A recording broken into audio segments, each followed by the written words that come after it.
Hey, what is up, everybody? Welcome to the Guilty as Charged podcast, coming to you live on a Monday evening. Bit of a different schedule, as I've talked about, going out of the country tomorrow, so we're going live on a Monday. Apologies for interrupting your national championship game viewing experience, but I'm not gonna lie. If Duke had won that game, I don't know if we'd be recording right now because I would have a lot of money potentially available to me if Duke would be in this game tonight. But they're not. So go Florida, I guess. I don't really know, but excited for tonight's show. We're going to dive into the Harbaugh guys of the 2025 NFL Draft, and joining me as always is my good friend Tyler. Tyler, what's up, man? How you doing tonight?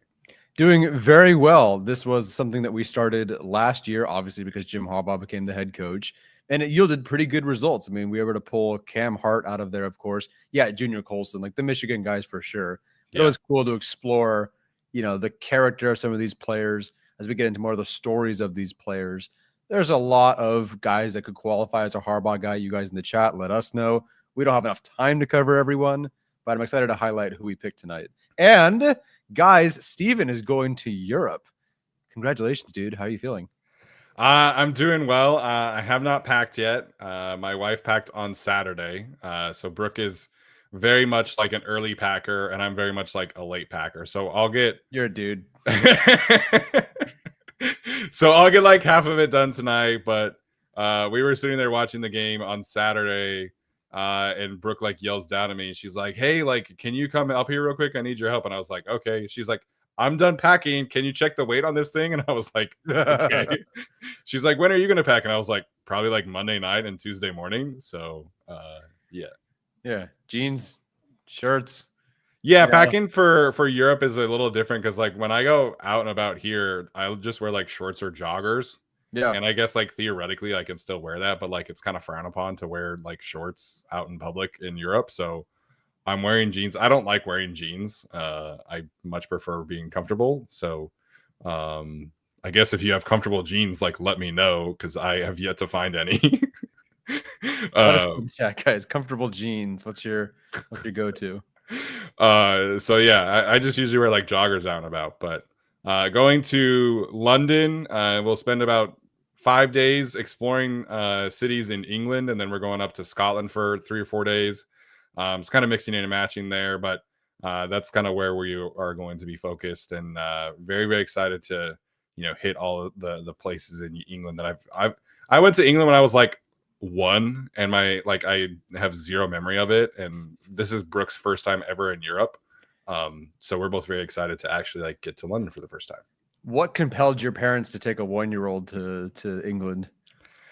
Well, technically they moved a 1-year-old to France, and then we went to London on vacation. So my dad served his LDS Church mission in France, and then when like a year after I was born, he got a job offer from American Express. So he was working for American Express at the time, and they opened up a branch in France, and they were like, "Hey, who wants to go?" And my dad was like, "I do." So we moved to France for 2 years, and we went to all over the country, all over the place when we lived there, but I don't remember any of it. I have like a vague memory of the Eiffel Tower, like at the tail end of our 2 years, but I don't remember like any of it at that point.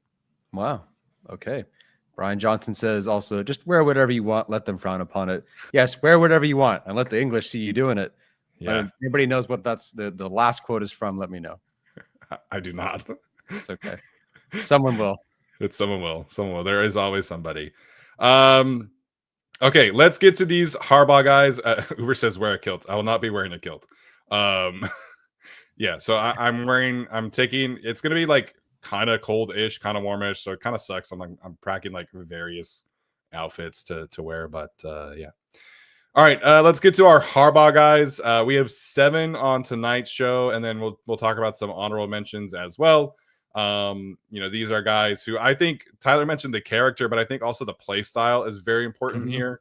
We're trying to find the guys who are maybe a little bit more scrappy, maybe a little bit more play with physicality, play with an edge, while not necessarily being dirty. Like if you watch Ladd McConkey, I think Ladd is a great, option here. And I think in retrospect, we probably should have put him on here, but nobody really expects Ladd to be like as good of a blocker and like as physical as he is, but he's great in that regard. So that's kind of what we're trying to find. You mentioned Cam Hart and just like his style of a corner.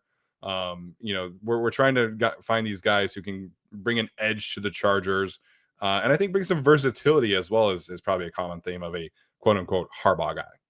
Yeah, be there every day, work hard, all that sort of stuff. You can guess which running back is on here. I'm sure anybody in the chat can guess who that is. Not a Michigan running back. But yeah, excited to talk about these guys.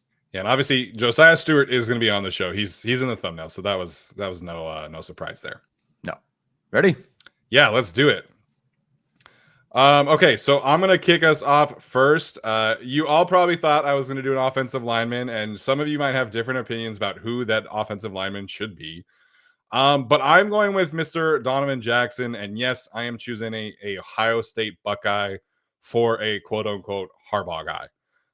Donovan Jackson, I think when you dive really into his character and his ability and his background, it really paints a good picture of somebody that Jim Harbaugh has been interested in the past.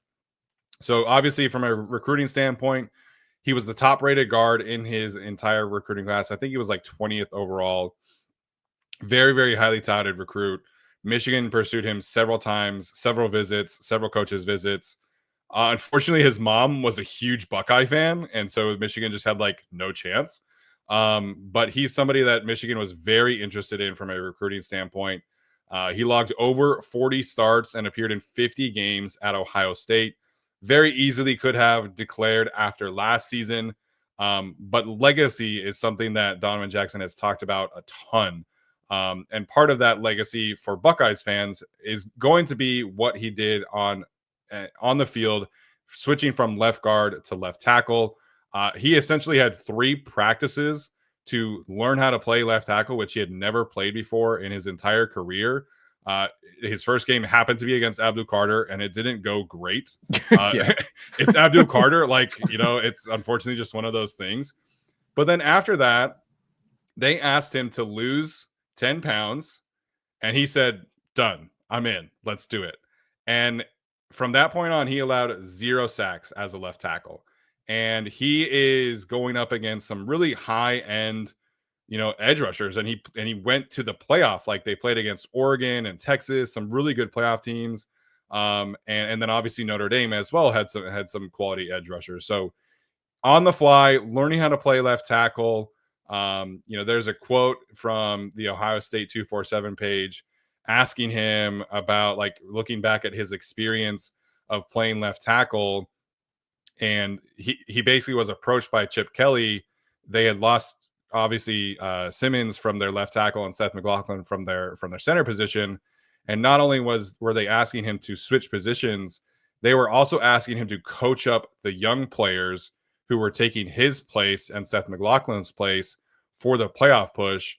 And Chip Kelly credits him for being so selfless and being so legacy driven that he was willing to put his own, quote unquote draft stock on the ground here, because there's a chance that going to left tackle would not have gone well for him. Instead, it went extremely well. He was a key leadership piece all the way to winning the national championship, played a new position for the first time ever. And I think that really shows in his character and what he's about and how team oriented he is, and things like that. And then from off the field standpoint, he was a first team academic All-American. He was voted of the Scholar Athlete of the Cotton Bowl in 2024 and the Rose Bowl in 2025. So this is somebody that has all the attributes from a mental standpoint, from a character standpoint, that Joe Alt did. It was a very similar resume. And, Joe Alt he wasn't as highly recruited, but there's a lot of similarities the more I dug into their backgrounds between Joe Alt and Donovan Jackson. Donovan Jackson, I think, in my opinion, as a film grade, has the highest film grade of the interior offensive line class. He's ranked in consensus board interior offensive line 3 and 37th overall. If the Chargers are going to take a left guard, Tyler, at pick 22, yep, Donovan Jackson is my guy. He has the highest film grade. He checks the athleticism box more than the other guys do. He checks the size box more than the other guys do. And I think more importantly, he checks the character and personality box more so than the other guys do. And Jim Harbaugh really doesn't have an issue with the Ohio State thing. Like, it's kind of funny. But Donovan Jackson, to me, checks a whole lot of boxes that a quote unquote Harbaugh guy should be looked after. Yeah, I have not watched Zabel, so I couldn't say between him and Booker and Jackson, but man, Donovan Jackson is awesome. I was honestly stunned watching him. I know that he tested well, not as much in the 3-cone, but overall tested pretty well. But his connection from whatever they asked him to do from left guard spot to whatever point they needed him at was unbelievable. And I'm glad you mentioned, and of course, like everybody's going to mention it, but the transition to left tackle, because just, stacking these guys up statistically, just before like I got into all this, how's this guy, how's his numbers? I looked at Donovan Jackson's numbers and go, ew, like that number of pressures is not very good. But when you understand that 5 of those and 2 pressures were against Abdul Carter, where he's just trying to figure it out, it's like, okay, I understand. I have not watched that particular game. I have no interest in watching him get killed by Abdul Carter. Great Abdul Carter game, I'm sure, but I'm not really going to eval him as much on that. It really means a lot, though. Like you said, a lot of draft stock on the line. I mean, this is a guy who could go in the first round, or at least it could go in the second round. If this goes absolutely terribly and tanks his draft stock, and that's what's out there for a lot of teams, you're losing some money. And instead, I feel that he's safer as a prospect. Do I think he should be drafted in the first round? Like, do you want to guard in the first round? Not necessarily, but you feel good taking like someone like Donovan Jackson for all the reasons you mentioned. I love that even with the transition to tackle, but really throughout his career, he's a very, very, very, very, very low penalties guy. Yeah. 6 in 3 seasons. Trevor Penning had 30. Which I forget that is always that number. Which is quite an outlier. Like not every tackle is Trevor Penning, but to go Joe Alt was that way too. Joe Alt, I think, only had like 4 penalties in his career. Yeah, extremely clean, great mover. I completely understand. I didn't make the Joe Alt comparison because of one's a tackle, one's more of a guard. Sure. But in terms of the safety of the play, the athleticism, the character, I really like this call. I really like Donovan Jackson. Yeah, I do too. And I think the offensive line community is slowly coming around. Like there's still some guys that are Tyler Booker types or Greg Zabel types. I think Brandon Thorne has Donovan Jackson quite a bit lower than this actually, and I know Lance Zierlein does as well. But I was listening to like a couple weeks ago, Nate Tice had his dad on, Mike Tice, and Mike Tice is like, he was an offensive line guy forever, and obviously he was a head coach in the NFL. Mike Tice loved Donovan Jackson and had him like very clearly ahead of the other guys because he believes in his range and his physicality and his sturdiness as a prospect. So there are more guys coming around on Donovan Jackson than I think people would admit. And I think, I'm not a huge Tyler Booker fan, obviously, but the athletic traits do matter. And I think Donovan Jackson has the best combination of the sturdiness, the athletic traits, the personality of kind of those 3 interior guys. Yeah, and he's got a pop like a mantis fighting shrimp. Like there's a couple of times where he's maybe not in the best spot. I forget what game it was, and he punches or strikes some guy, and it's just like, and the person just gets obliterated in the middle of the field. I want to say like Minnesota I watched, and he did that. I think it might have been Minnesota. Yeah, Minnesota. I'll have to look at the notes. But yeah, there's a couple of times where it's just like, and the guy's just like completely jolted. Awesome to see that he's also got that in his tool bag. Really, really, really good player. Yeah, I agree there. All right, who's your first one here? All right, my first one, although no particular order, is Darien Porter Jr., the corner from Iowa State. This is definitely about the journey and why he's a Harbaugh guy here, because this is a guy who had to play 803 special team snaps before he even became a starter for Iowa State. Like he had to put in the work, and it's almost like he was never really like supposed to ever be that guy, but he worked his way and blocked field goals and played great on special teams. End up becoming that guy and has worked himself now into second-round consideration. This is a guy who's received awards for community service, for honor roll, academics, etc. And his numbers are just like ridiculous. Like I haven't really seen anything like this. And I'm not saying that he is a number 1 corner. These numbers represent, he's the next Surtain, for example. But I mean, 5 receptions on 17 targets this past year, 2 passes broken up, 3 interceptions, passer rating of 4.7 allowed. Like he got his hands on the football more times than like the number that his passer rating allowed was. Like 4.7 is ridiculous for a guy, again, who paid his dues to get there. Is really, really impressive. I thought his film was awesome. I think definitely like a second-round guy. 6'3", 33-inch arms, runs a 4.3. That's not specifically Harbaugh. That's just more like a mentor build. More of the taller guys, a la Cam Hart, although much more athletic. I just think that someone who's paid their dues, yes, he's 24, and we've talked about the risks of that, of course, but just playing that much special teams and earning your way all the way to becoming a second-round pick is really impressive. So I had to give it to him here. Yeah, and kind of comparing Darien Porter to like who the Chargers have been interested in and who they have on their roster. They're different players, like from point A to point B, but when it comes to the catch point, like Darien Porter and Tarheeb still do have like a lot of similarities where there's maybe some issues from a coverage technique standpoint, but when it comes to let's get our hands on the football, like that was Tarheeb Still's best strength, and I think that same case can be made with Darien Porter Jr. So identifying that specific trait, I think, is super important to how he might fit with the Chargers. He was a track star also, I think, is Bolt Costa pointing out in the chat here. He ran very fast. That does not surprise me at all. 4.3 40 at 6'3" is pretty crazy. But I think, you know, his frame and his story just really does check like what, you know, I think Porter could have been our thumbnail guy for this kind of conversation because of what you mentioned, that how long it took him to get to this point. And then when he did finally get to this point, he had one of the best seasons in Big 12 corner history. Yeah. So there's a little bit of a beware there, of course, with the fact that it did take so long. At the same time, like if the worst thing you get is a great special teamer, I don't know, like there just feels like some security there as a CB2 and special teams player. And even that he was starting, he played 167 special team snaps. So that's always going to be a part of him. I'd imagine that's the case in the NFL too. Yeah. And, you know, he is 58th on consensus board. So maybe if that's early third round, then yeah, you know, there's zero concern about the age. And I think even where the Chargers are at 55, yeah, you know, we've kind of highlighted a lot of other positions, right? But at 55, I don't really care about the age.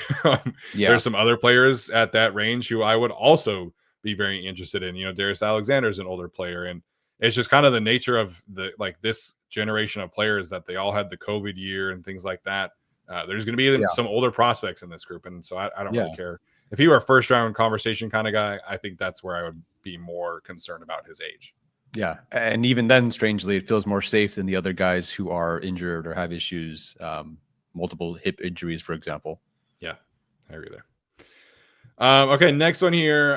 Tough to kind of cover this kind of conversation, I think, without talking about Jack Bech, the wide receiver from TCU. Consensus, he's wide receiver 8 or 9, depending on where you have Travis Hunter graded. I think on Mock Draftable's website, or excuse me, Mock Draft Database's website, they have Travis Hunter as a corner. And so he's not on the wide receiver list, but 64th overall, definitely a second round pick. And I think why he's a Harbaugh guy is quite a few things, but his physicality on the field, I think, is his biggest calling card when it comes to his ability as a blocker and his ability after the catch. He does have some athletic traits to him, like, don't get me wrong, but he just wants to run through you. And I think there's a running back in this show who's going to be the same kind of thing. Yeah. He just wants to hit people, man. Like, he just wants to run people over. And I think that really shows up in his ability to consistently create yards after the catch. And like every single time he catches the football, I think he just always fights for as many yards as he possibly can. There's just always a motor to him that is unstoppable. Like, he is always going. We mentioned the versatility. We mentioned like selflessness of Donovan Jackson.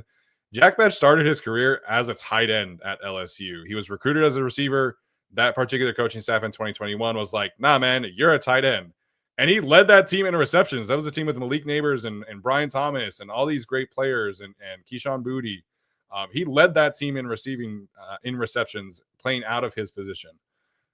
Every article I found about him just, you know, described him as a rare kind of competitor, work ethic, selfless personality. Just is everything that people have to say about him.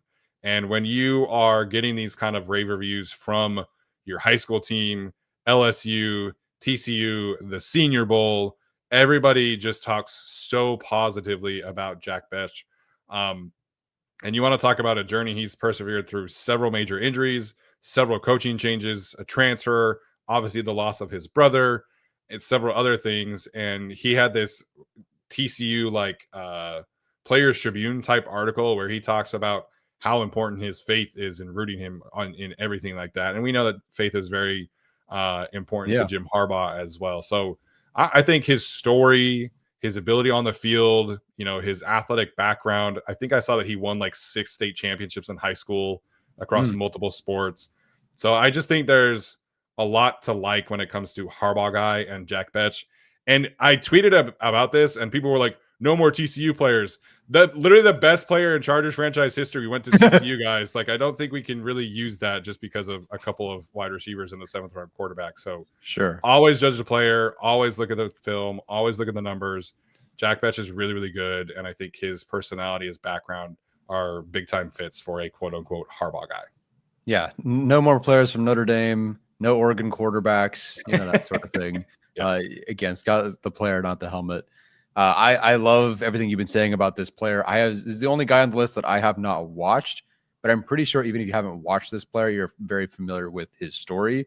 Yeah. If you followed football, of course, like he wore number 7, scored with 7 seconds left in the Senior Bowl, dedicated to his brother, of course. Like you didn't miss that if you're paying attention to football at all. So if he's like all these things that you're saying here, and I have no reason to doubt that he is like this, definitely feels like a Harbaugh guy through and through. Yeah, I think his on the field compliment to Ladd is a little tricky. Similar. I do think his best potential role is somebody who kind of majors in the slot. But I think there's enough versatility between him and Ladd where you can kind of piece it together. This isn't like somebody who can't win vertically. I think he was 2nd in the country last year in vertical receptions over 20 yards. So he can definitely get vertical.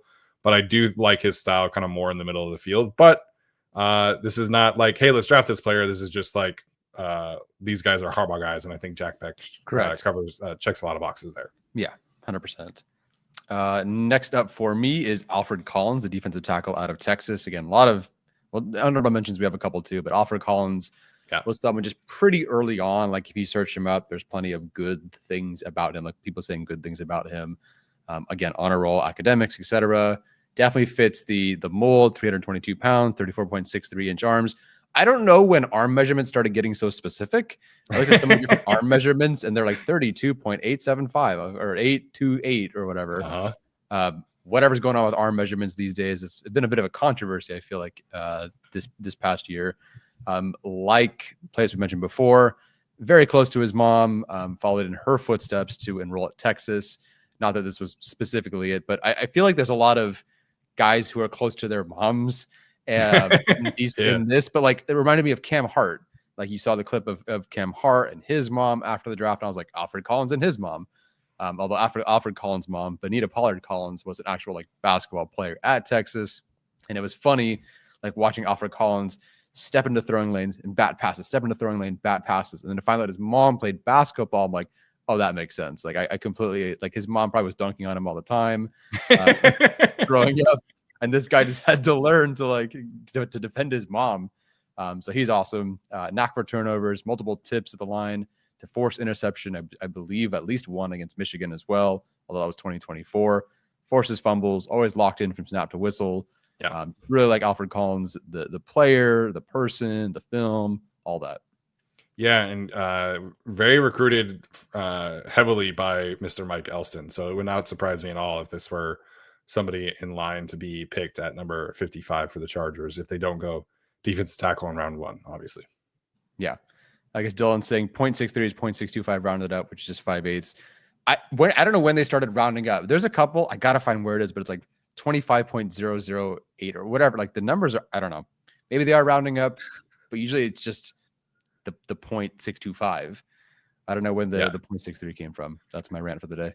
Yeah, Alfred Collins is a much better prospect than him, but his number 1 mock draftable athletic comparison is Otito Ogbonia. This current regime did not draft Otito, but from a size and length standpoint, that's who he's most compared to. But Alfred Collins to me is just rock steady, right? Like he's also a guy who kind of had to wait his turn. You know, he had Byron Murphy and Tavondre Sweat in front of him. So this is a guy who, once he did get his real chance to play, he took big time advantage of it. And he's just very steady at the point of attack. He's always in the right position. I feel like he was never somebody that like got blown off the football or took himself out of a rushing lane. Like he's just always very consistently in the right position doing his job. And I think that's part of the Harbaugh guy experience as well. Yep. All right. Before we get to our next one here, I have to tell you guys about our friends over at PrizePicks. Today is the NCAA championship game. Obviously, I hope you guys were able to take advantage of our connection here with PrizePicks, the best and easiest way to consume daily fantasy sports. I hope your brackets are doing better than mine. Shout out Duke for the biggest blowout or biggest blown lead in like Final Four history. But PrizePicks has definitely made up for the difference here with the NCAA March Madness experience, the NBA experience. Rebounds are kind of a cheat code on PrizePicks. It really is super easy to use, very fun, helps you kind of get some extra skin in the game, and it does truly support our show here on the Guilty as Charged podcast. So we really appreciate PrizePicks and their support. Hopefully you guys are experiencing their support as well. And you can go to prizepicks.com/guilty, code guilty at checkout. Again, that is prizepicks.com/guilty, code guilty at checkout. Been wanting to jump into some Lakers stuff on PrizePicks, but I feel like I'm going to curse them. I'm just going to let it happen. Let the good mojo keep flowing and not put any money near there because it'll curse them. Yeah. We don't want any Lakers curses. Or at least I don't. Obviously our chat's probably mixed there. Next up on the board here is Mr. Josiah Stewart. Tyler messaged me like, who do you think it should be on the thumbnail here? He was my first thought, and I think he embodies basically every trait that we are talking about here when it comes to a quote-unquote Harbaugh guy. So he's currently edge 15 on the big board consensus and 76th overall, third round projected draft pick. He was a 3-star recruit that took 0 official visits and had 0 coaches visits to his high school. He was incredibly underrated. And his first year at Coastal Carolina, he set a program record of sacks as a true freshman who didn't even visit the program. Just an insane journey when you just think about that stop alone. Then obviously he goes to Michigan. He played a more of a supporting role in 2023, but this past season had his real chance and absolutely took advantage of it. When it comes to his physical measurements, he is 2nd percentile in height, 5th percentile in arm length, and 13th percentile in weight. This is a very, very undersized edge rusher prospect. It didn't matter a whole lot at college. So when you take into account pass rush win rate against true pass sets, when he was truly like one-on-one, he had the highest pass rush win rate of any edge rusher in this class, higher than Abdul Carter, higher than Kyle Kennard, who was another higher number on that mark. Definitely higher than Shamar Stewart, higher than a lot of guys who are going to be first-round draft picks. And obviously I know that like the measurements do matter, but when it comes to producing on the field, Josiah Stewart was so much fun to watch. He was always winning in the backfield, whether that was pass rusher or run defense, taking on pulling guards better than guys who were twice his size. This guy is a junkyard bulldog in the best possible of ways. And as a bonus, he got elevated to captain mid-season from Sharon Moore because he was, quote, the spark plug in the engine of the defense. So this guy checks so many boxes. Obviously, he went to Michigan, right? And this is kind of an easy one. But when we're looking at these kind of players who are underrated, who are maybe undersized, who play with a certain tenacity, Josiah Stewart is that and more. And I love the way that he just embraces contact. So I'm a huge fan of his game. I understand his physical limitations will probably limit him to a certain kind of role, but I don't think he cares. I think he very much just wants to play football and hit people. And I love his game, and I think he's perfect for this kind of role here tonight on the Harbaugh Guys. Yeah, he's here as edge 15. You can watch most of the guys in front of him. A lot of these guys are, 4 or 5-star recruits. These are big guys who have been big guys and athletic guys their entire life. And when you watch them take on a puller, particularly with offensive linemen, they turn their shoulder because they've just been bigger guys, and that's worked for them. Not maybe as much in college, and it won't work in the NFL. A lot of these bigger guys just kind of turn their shoulder and like kind of lean in with their shoulder because they're bigger guys. Stewart doesn't have that luxury, and therefore he has to go just ballistic. and try his best, like to remain square and take on these blocks. And it, especially against like USC, it seemed to surprise some of the tackles or the guards so much Yeah. because they would lose their balance so often. And Stewart just knew and just had this knack for staying on his feet. And like, yeah, he's naturally the lower man, the lower player, but it worked to his advantage. Really loved that. The tenacity, like you said.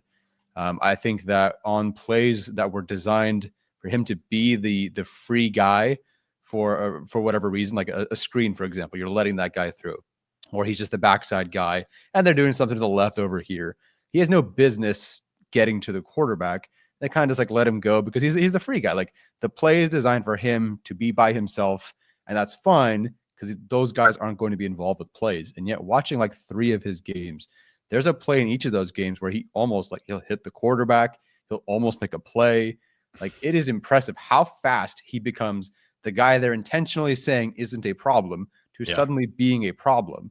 And so the more I watched of him, because I didn't watch Stewart before you mentioned him as a Harbaugh guy. I'm like, okay, well, I should definitely go watch Stewart now, obviously.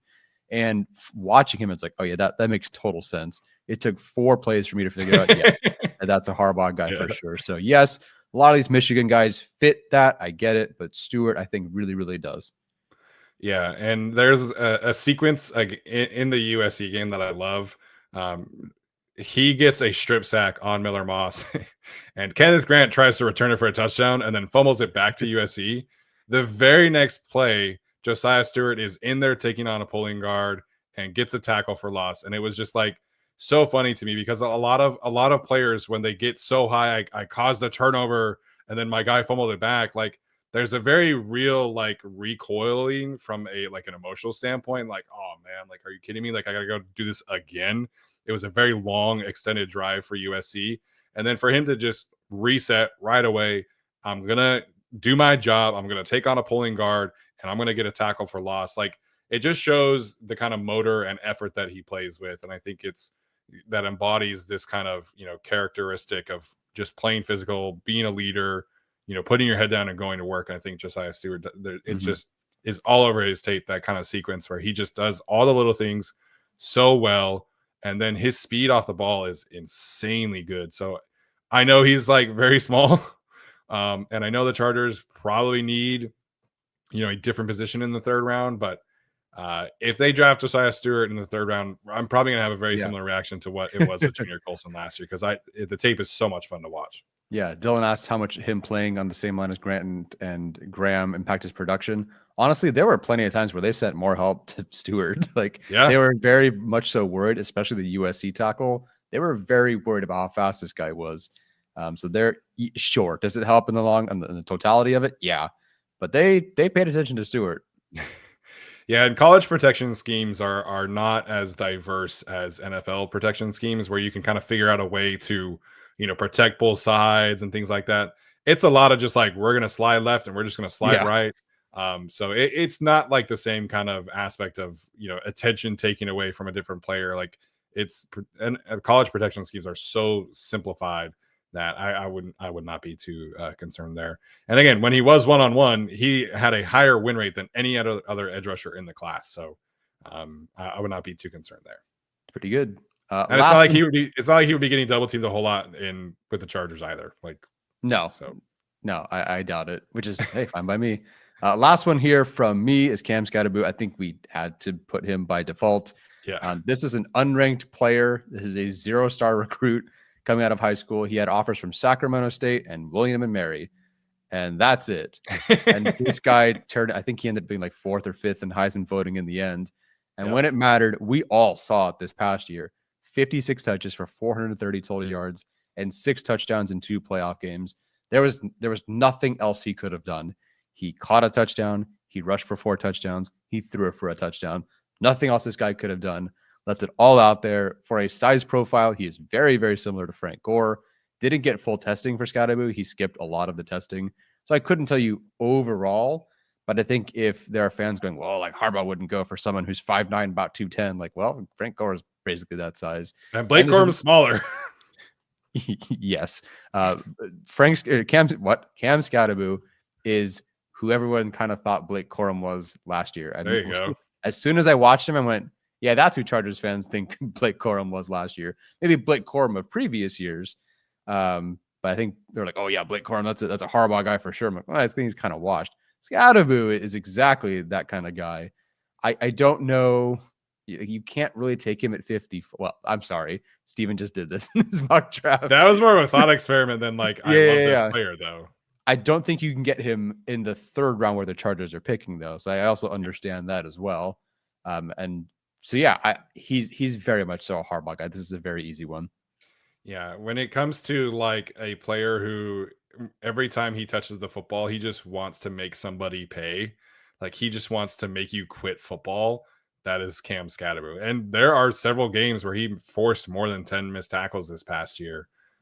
So it, you could make an argument that, as Tom points out, his style of play, maybe not super successful in the NFL. Mm-hmm. It's not like corners in the NFL all love to tackle, man. Like he's going to make people just hurt to try and tackle him. So I think we have, like, as a football society, like we've seen this kind of player who everybody has doubted across the way just kind of like continue to make people upset that they doubted him and make people wrong. I think a lot of that covers what Cam Skattebo is all about. And even if he's not like the same high-end edge rusher or like ball carrier in the NFL as he was in college, he's still incredibly versatile, man. Like he can run routes, he can pass the football, he can do all of these other things that not a lot of running backs can do. So he might not turn out to be like a true RB1 workhorse kind of back, but can he pass protect? It's a little bit of a work in progress from a technique standpoint, but he'll do it. Can he run routes? Yes, absolutely. Can he catch a football? Yes. Can he be a weapon? Yes. I think worst case scenario here is you have kind of like a complementary RB2.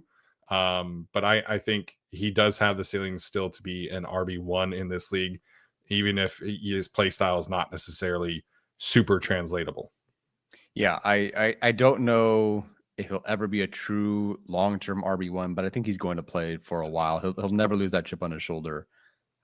Definitely a fun player. I think we all, for the most part, are aware of like who he really might be in the NFL and the potential ceiling there.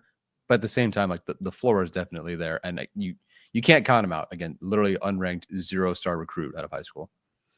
Yeah, and I think you mentioned the playoff games. In all of his big games, he shows up and he makes people on good defenses tackle him. Like I didn't like rewatching that Utah game, but Utah was the best piece of defense in the Pac-12. They have 2 future NFL linebackers. They have potentially 3 or 4 NFL defensive linemen, future NFL safeties. Go watch that game against the best defense in the Big 12. And that's not me saying it because I'm a Utah guy. Statistically speaking, it was the best defense in the Pac-12 in the Big 12. So go watch that game and then try and tell me his style will not translate. It was not a lot of fun as a Utah guy to rewatch that game. I will say that. No. And I'm not sure. Would you like to see 0 fumbles on the resume? Yes. Did he fumble 4 times? Yes. Was it in like 375, attempts or receptions? Yeah. So he's about like 1 every 95 touches. That's a fine average for me. Yeah, and Uber Goober Jack pointed out he jumped 39.5 inches in the vert, 10 foot in the broad. So he's an explosive athlete, even if he's not like super fast. Oh yeah, plenty explosive. You saw that very much in the playoffs. Yep. Last one here for me is Mr. Jeremiah. Do we know how to say his last name? I should have looked this up. Is it not Pegwes? Pegwes?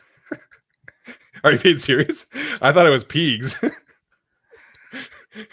Anyways, JJ, as he's more commonly known. The defensive lineman / tight end / fullback from Ole Miss, I think, again, is another kind of embodiment of this category that we're talking about here. Consensus ranked is defensive lineman number 19, and then 142nd overall, projected as a 4th round pick, which I think is a little bit interesting here. So part of this is the Scott Malak of it all and like how invested they are when it comes to picking this kind of player. But in terms of his background, he was a 4-star athlete as a recruit. He was listed at, I think it was 275 is what I saw, and he was designated as an athlete. He was never designated as a tight end or a defensive lineman, just straight up athlete. But he started his career at Auburn as a tight end. He was not playing defense at all. He was just tight end. And then he kind of made the switch when he went to Ole Miss. A lot more defensive line, obviously, more fullback, more carries. And I love this statistic from Dane Brugler. He pointed out that he had 21 carries this past season at Ole Miss, and he gained a first down or scored a touchdown on 18 of them. So just super efficient as a ball carrier. And like the whole Scott Matlock thing was kind of more of a thought experiment. Like there was no real concept, like other than goal line work at Boise State, that he could play offense. And he's turned himself into a much better fullback than I ever would have thought, to give him credit. But with JJ, there's actual like offensive tape in his background, and he carried the football a lot for Ole Miss, and he was really like their short yardage guy, even when Quinshon Judkins was there in 2023. So this is a guy who Ole Miss trusted with the football a lot. In terms of defensive tackle tape, I don't think it's like amazing. I do have him kind of defensive lineman 17, 18-ish. But he did have 21 tackles for loss and 7 sacks over the last 2 seasons. It's really difficult to like stand out with this Ole Miss defense, which is so weird to say, but like they have Walter Nolan, they have Jared Ivey, they have Princely Uman-Mielen, but there were still some moments definitely with JJ where you could see him making an impact as a defensive lineman. In 2023, he was voted to the All SEC Community Service Team, which I'm not gonna lie, I didn't know that was a thing. And then he was voted as the Chucky Mullins Courage Award for Ole Miss in 2024 for his exemplary community service and leadership. He was the only player that I saw that actually changed his number to 38 to honor former Chucky Mullins. He wore that at home games and then 98 on away games.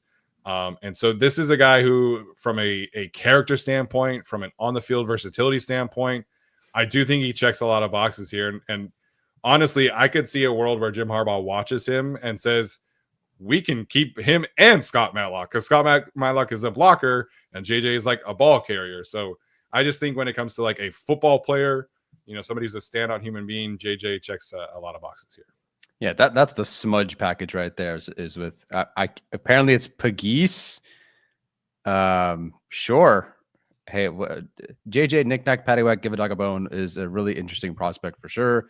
DT19 is like pretty funny because he's better than DT19 in every class except for this past one.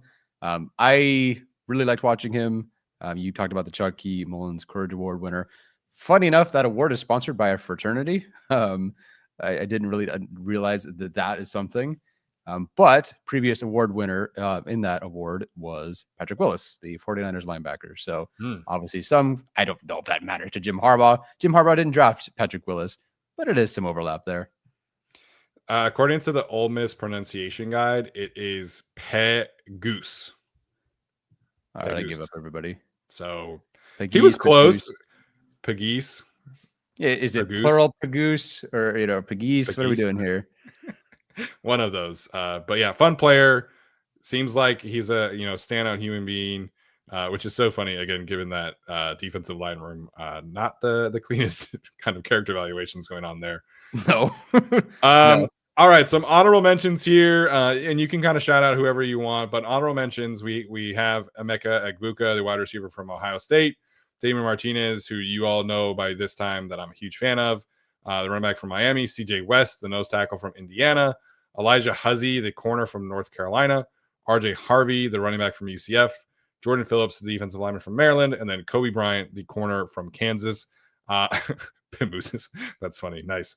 Is there anyone in particular here that you'd want to give a shout out, Tyler? I don't know that he's ever going to be a true starter, right? But I have this, because of what happened at the media day, I kind of have this affinity for Huzzie from North Carolina, because the poor guy was if you don't know, he's the guy that was by himself while Travis Hunter was at the podium and everyone was getting interviewed. They panned over to this guy, and that was Huzzie. And I went, I'm going to go watch that guy instead, who was giving a very nice interview to another media reporter. And I really liked him. Like, I love defensive backs who can tackle. I love defensive backs who are physical. And I think that is certainly Huzzy. I've only seen 2 games of his, but I wanted to mention him on here. I just felt the vibe. Phillips, you wrote Phillips on here, and I wrote like yes before we went on live here because I really liked that one as well. Egbuka is probably the closest thing for a receiver that I thought of for a Harbaugh guy. Didn't watch Bech, so I couldn't tell you there. But that made sense to me. Yeah, Jordan Phillips, just stylistically, I think there's a lot to like here. Again, there's so many good defensive tackles in this class. But everything I read of Jordan Phillips from Maryland is that he was the guy over the last 2 years who was the main vocal leader. And I think there's something to be said about a defensive tackle who's like your leader, because he has to do all of the dirty work. He has to take on double teams. He has to kind of set the tone for everybody else. So he's somebody I think the Chargers should be very interested in. Not a ton of pass rush juice, but I was watching the Rutgers running back Kyle Monongai, and Jordan Phillips was all over the backfield in that tape. Kobe Bryant, another player I just stylistically I love. Again, an undersized, under-recruited kind of player who just plays with his hair on fire all the time. So those 2 guys are a lot of fun. I'm glad you mentioned Huzzy because I think he's like 400 something on the consensus board. And I think there's like legitimately viable cornerback tape there. So these guys, like, it's tough to pick just 7, but these guys all could have been deserving to be on the full list as well. Yeah, definitely. We don't have the time for all these guys. Someone mentioned Ty Robinson earlier. I like that as an option for sure. That makes sense to me. I don't know if this is specifically for Harbaugh guys, but someone mentioned Pat Bryant, Jaden Higgins, not JT Woods. Yeah, we definitely had some copium that night in Las Vegas, but yeah, not like JT Woods. No. So yeah, I think Pat Bryant could count for this. Yeah, he always was the guy. I think in like the 3 or the 4 games I watched, he was their closer when they needed to score a touchdown to win. It was him.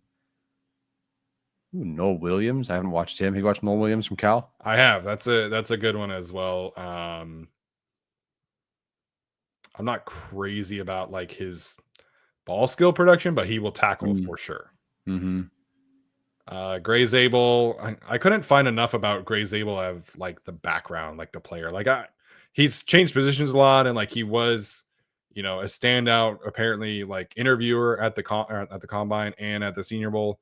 But I couldn't find like a ton about his background. So, the beast from Dane Brugler comes out on Wednesday. If we were able to do this after that, we'd maybe be able to get some more information out here. But just doing some deep dives on some of these guys, who they are as people, it was tough for me to find stuff about Zabel. I know he moved around positions.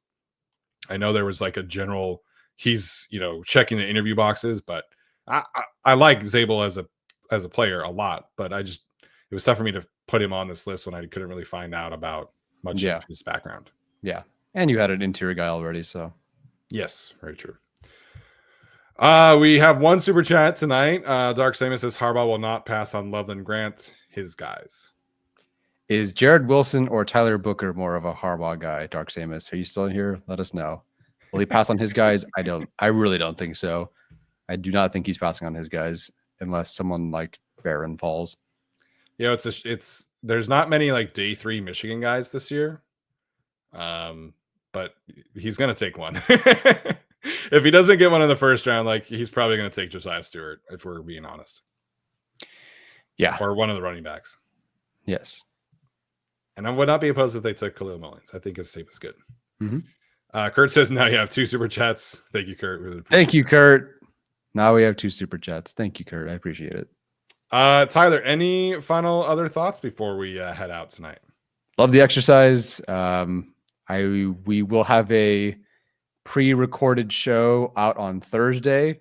If I have not changed my outfit, it's because we're recording it in about 10 minutes, and they don't let me leave this place. So anyway, we will see you sort of again on Thursday, and then I am running the ship and praying to God that I don't bring the ship down over the next couple of weeks. Nah, you're gonna do fine, obviously. So yeah, this is the last time I'm gonna see you guys until Saturday, April 19th. So I'm gonna be out of town we are going to pre-record this next episode, like right now, like Tyler mentioned. And then I'm going to have, we haven't talked a ton about edge rushers. So I'm doing my own individual edge rush ranking show that I'm going to pre-record and probably post for you guys at some point next week. And then we'll be back on the 18th for our final draft prep stuff. So it's going to be a ton of fun getting home and just jumping right into the NFL draft week. So I can't wait for that. The NFL draft coverage that we're going to do is going to be a blast. So it's great. I'm going to go from traveling to just vegging for 3 days straight up here in my studio and watching the draft with you guys. So super excited. Can't wait to get to that point with you guys. And appreciate all you guys tuning in for all the pre-draft coverage, free agency, all that good stuff has been a ton of fun. Make sure to like, subscribe, comment, all that good stuff does genuinely help grow the show. And this has been another episode of the Guilty as Charged podcast. We'll see you later. Bolt up.